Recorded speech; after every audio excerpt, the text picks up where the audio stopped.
G'day and welcome to Sumo's Projects. In this week's video, we're going to make some bedside tables. They have fully extendable drawers and with a good little project to make.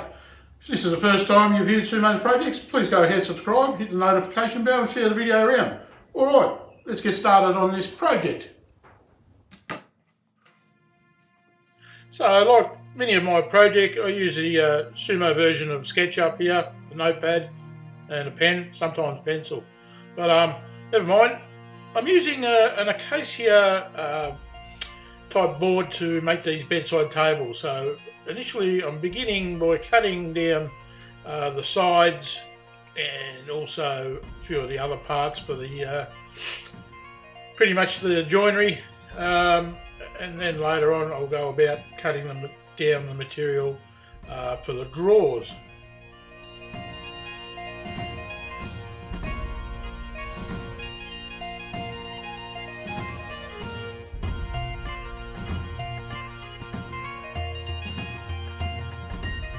I'm pretty rapt to be using this Dowelmax doweling jig. I just love dowels.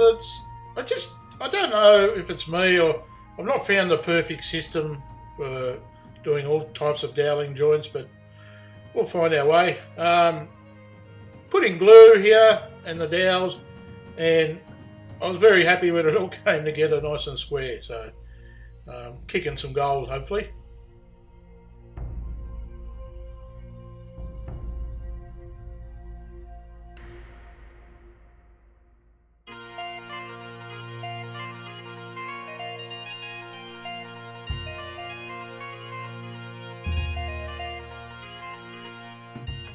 One of the nice things I believe I've found over the years is the ability to learn, and your woodworking gets better by just trying different things and having a red hot go. You know, if you don't try stuff, you're never going to know if you'll fail or if it's the best thing since sliced bread. But anyway, got these awesome Torcutter clamps, which are my favourite clamps to go to nowadays, and they certainly apply a fair deal of pressure. So by the looks of this, my shoelaces weren't together, check square, looking good. That's a goal, straight through the big sticks. Sorry, a bit of a AFL analogy there. It's now time to get about making the drawers, which I always use this process because it's one I find is quick and easy, and as you'll see, it's pretty much assembly work done with pocket hole joinery.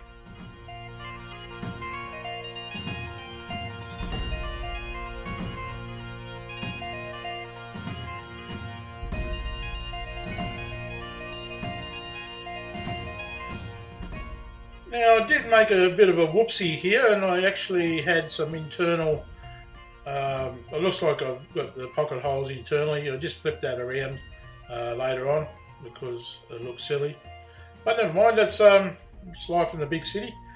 Attaching these fully extendable drawer runners, I don't know about you, but there's so many good options for drawer runners. I possibly should have opted for the soft closing, but you know, I think we're on a budget that day and opted with this type drawer runner.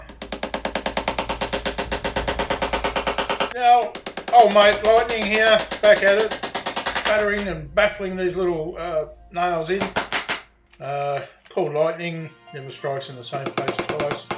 Probably use that gag, although dad jokes don't always wear out. I did, by the looks of it there.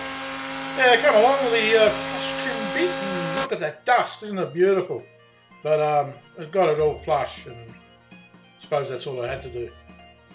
Yeah, using 90-degree angles. This is something that my dad used to use for joining things, and I thought, well, if it worked for him, it's going to work for me, isn't it? So, attaching the bottoms and the tops with the 90-degree brackets.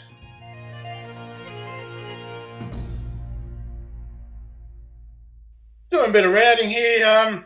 What happened during this process was that I had because it's all finger jointed, I had a bit of a piece that broke off, so I had to work around, and I eventually got it fixed up and stabilised, and trying to put this drawer front on now because it's a little bit of fiddly work.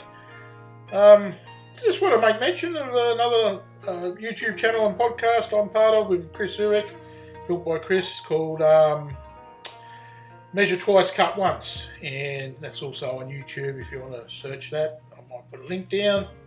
But yeah, just going around and cleaning up things now with an orbital sander. Put a shampoo around the top and getting it all, I think about a 320. I'm just giving it a light coat, the light sand here, and I'm going to apply some paint on plastic, polyurethane.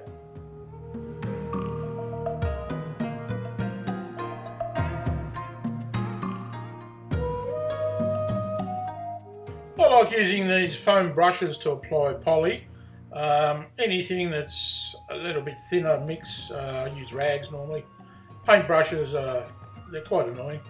But yeah, do this way and then you can come along after a moment or so. You can run a rag over if there's any excessive build-up of poly. You can get rid of that with a rag quite easily.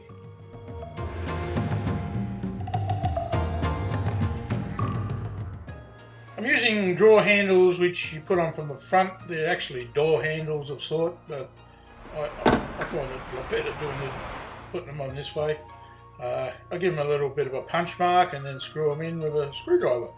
They actually came with flat blade screws, which is like, I don't know, ridiculous in 2020, 21, but never mind. Anyway guys, that's just about the end of the project. A little bit of a view of the, putting feet on as well. Thank you for watching. Please subscribe and do all that stuff if you want. Here it is in action. So thanks for being part of the show this time. Hooroo.